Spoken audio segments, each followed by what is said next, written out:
Instead of looking at the blueprint to success, we're looking at the fingerprints, evidence to a crime committed in 2023 to 2024. Welcome back to part 4 of our series. We're going to look at the Eagles' blueprint for a Super Bowl return next season. So in previous iterations, we've gone tick by tick, looking at things that ail the Eagles. First, reinvent the offense. Part 2, figure out what's up with Jalen Hurts. No, figure out how to help Jalen Hurts. Part 3, let Vic Fangio cook. And then today's portion, prioritize linebackers and safeties, something we haven't done in the recent past, under Howie Roseman's watch. All right, let's get started. Howie Roseman also has to realize that if he's going to play the Fangio defense, he needs to do more than hand wave at the linebacker and safety position. So he needs to provide us more than scraps, foraging other people's rosters to find guys nobody wants, and showing low priority to the position by way of the draft. And I will give them credit. They did spend a 3rd round pick in the last draft to pick Nakobe Dean, which I was surprised by. But did it have more to do with the program, than his personal pedigree? And they have gone as high as that second round with Michael Kendricks, as well as a 2nd or 3rd round pick on the linebacker we just jettisoned from Colorado. Forgetting his name, but he didn't work out and didn't pan out for us. We should have known looking at his career though. He, how well he would have fared. But that's the thing for me. It's not just low priority on acquiring these guys, a low priority in scouting. How can our department do so well in other positions? We make. Yeah, I get that we can. Have the talent in the coaching department to make. Turn putty into refined clay by way of just Stoutland, getting those guys in, bringing them into Stoutland University and shaping and molding them. But we can identify talent at other positions, but along the line as well. But we can't in this position. So it's if we're having a problem there, we need to reassess that. And these guys, we should know what to look for. If we can't figure it out, look at other teams that have been successful. What are they looking for? Generally traits in their guys, because Fred Warner wasn't a highly rated guy coming out of the draft, 3rd round pick. Forget where he went to school. It wasn't BYU, but it was I think on the West Coast somewhere in that area. But he wasn't highly touted, but he developed into a guy. Great cover skills, but he wasn't that coming into the league. But he did have the requisite talent. So what was that? So we have to get different sets of eyes, different way of evaluating. We're behind the curve. That Howie says that we always want to be ahead of it. Get with the program, or develop one. But anyways, look at the guys that we brought in last year. Evans, who was a 2nd round pick, had the talent, but just the injury history. So you got to discount that. Trading in for Kevin Byard, a low draft pick, but an older guy. Linebacker, Nicholas Morrow, an afterthought, guy who we cut. He could have been on another roster, but nobody wanted him. Zach Cunningham, a guy who was available in August. So, you don't pour proper resources into these positions, this is what happens, and we just caught the worst of it. The loss of T.J. Edwards and even Kazir White hurt more than the team anticipated. Yeah, for sure. We could have kept either one of those guys. You would have ideally liked to keep one. It wouldn't have cost a lot to keep Kazir. He wouldn't have been the guy. Would have been, sought out though, out of that duo. Even though he'd have been adequate. I would have gone after T.J. Edwards. 3 years, $19.5 million, I think. Not a huge price tag, but that was too exorbitant for us. But we really paid for it. Pun intended. This past season. And Nakobe's 23 season was a mix of underperformance and injury. We can't help the injury aspect, but he didn't perform the way we expected him in 2023. Was that more of the surrounding pieces? I don't know. I like to believe with more playing time, he would have been able to have an eventual uptick. But who knows? He not just had one injury. He had one, recovered, and came back for 2 or 3 games, and then he went out again. So he played, I think, 5 games only. Just, sad, but, he's a guy we're depending on.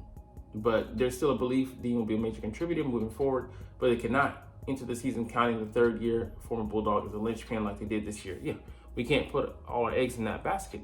And he's still just one guy. We need linebackers, plural. And not even just, a starter. We need depth as well. The guys we have on the roster, no. We don't have anybody. Our linebacker unit has to be the last rated in the league. And it was one of the lowest paid. I think the total was up to maybe like $5 million or so. But most teams, I think, invested like $20 million or something like that. And we invested like $5 million. It might have been even lower than that. It was a crazy amount. In that general ballpark. But we weren't paying anything. So, if you're not doing it through free agency, which is the wrong way to build a team, you guys do it through the draft. And that means identifying, having the correct set of eyes to assess and, figure out scheme fit and all those things. Because there's pass rush linebackers, there's coverage linebackers, there's just, run stopping linebackers, and there's all-rounders. So, what do we need to fit the scheme? Because now we have our guy that, they wanted all along. And how do we fill those gaps in? And not go overboard, because we our priority in the first place isn't spending on defense, defensive position. They also underestimated the loss of C.J. Gardner-Johnson, missing both his playmaking ability and swagger in the secondary. And hindsight is 2020. I championed them for keeping both corners. I thought that they could plug in a safety and he would just be able to be effective. But in hindsight, looking at James Bradbury, the way he slipped, it would have been better to keep CJ and Slay. But, you count that as a loss because no one could have known.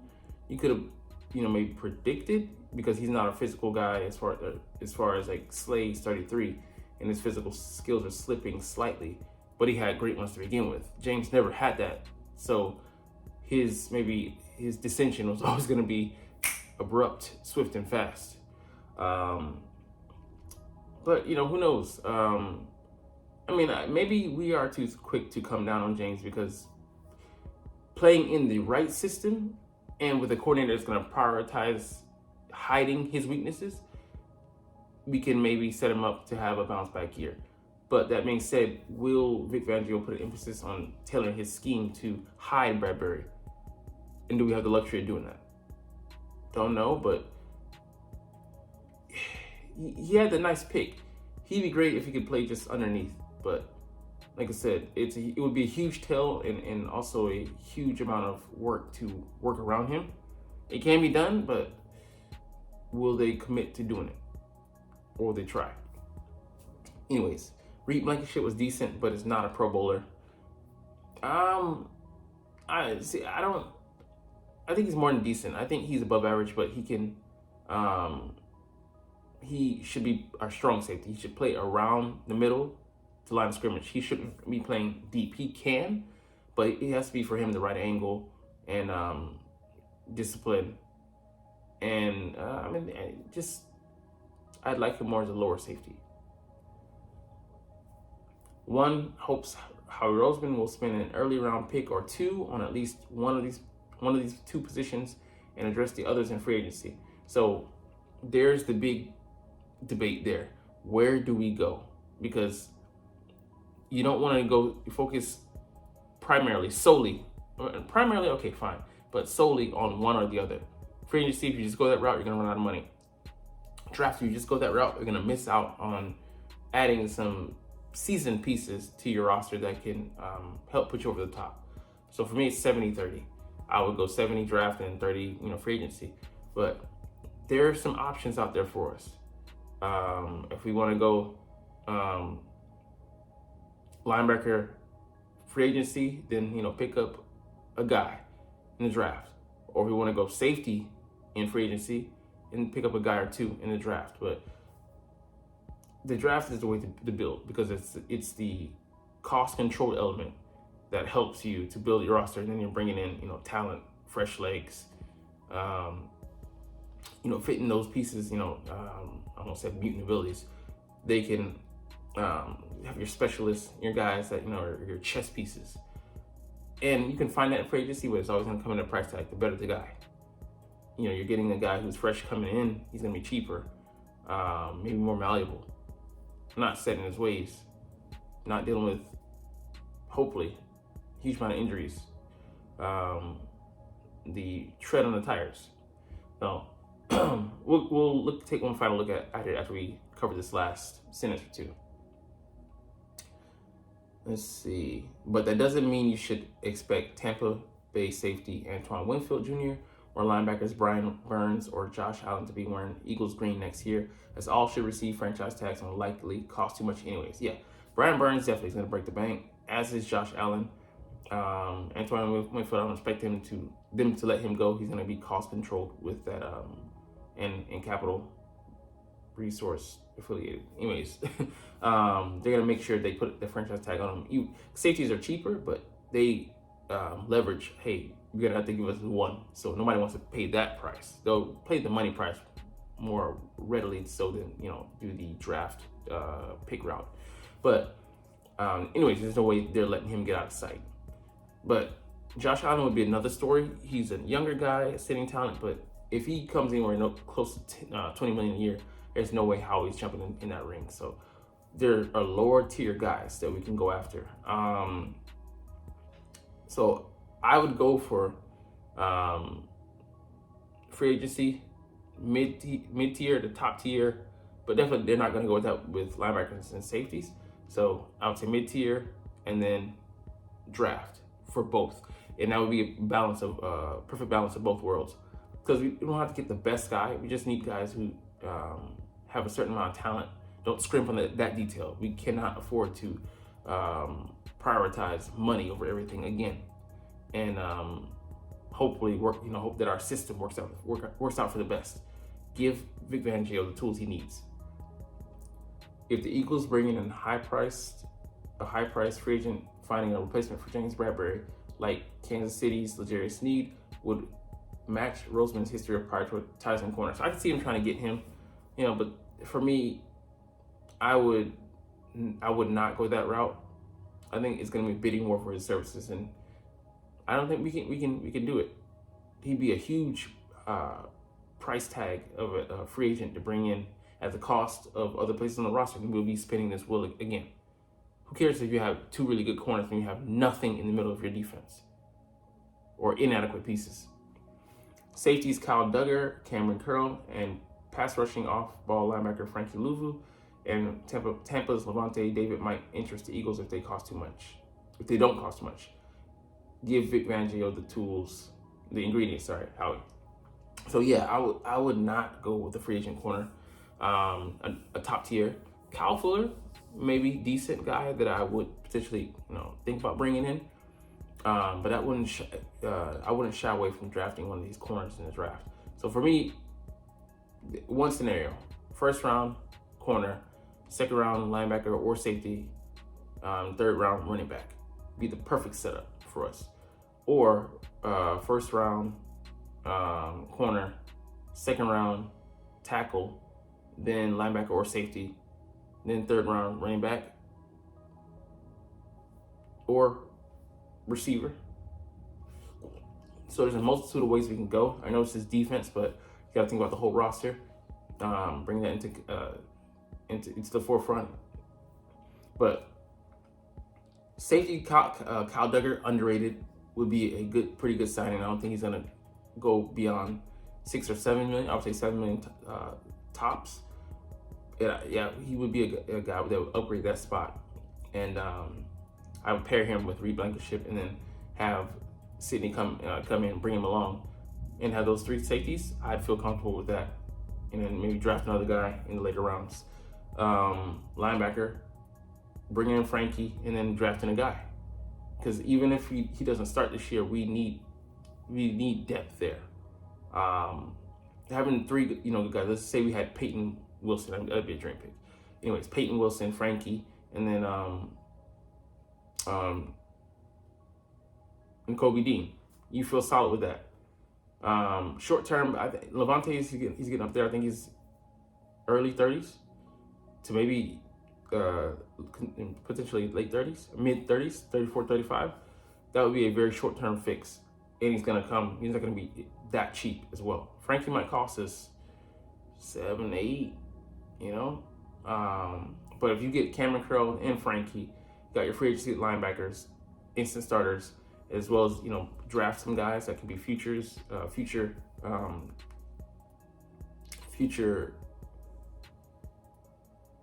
the potential to start, you know, or compete for a starting spot in the future. Perfect recipe there. So anyways, this is, you know, just my quick thoughts. We'll get to the next section a couple days probably. But our last thing we're going to look at here, something just very interesting for me. So we're in the offseason officially. All 32 teams, where they rate from contenders to rebuilders. And we're in the third tier, as we'll see here. But I really noticed the cap space is a huge problem. Either it's like very few teams are in the middle. It's either you're in a negative or you have a great amount of space to work with. And we're going to look at just the top contenders. But man, it's quite interesting. Baltimore Ravens, negative 0.6, so they got some moves to make, but that's easy to work around. $46.4 million for the Detroit Lions, so they could become a force this offseason, man.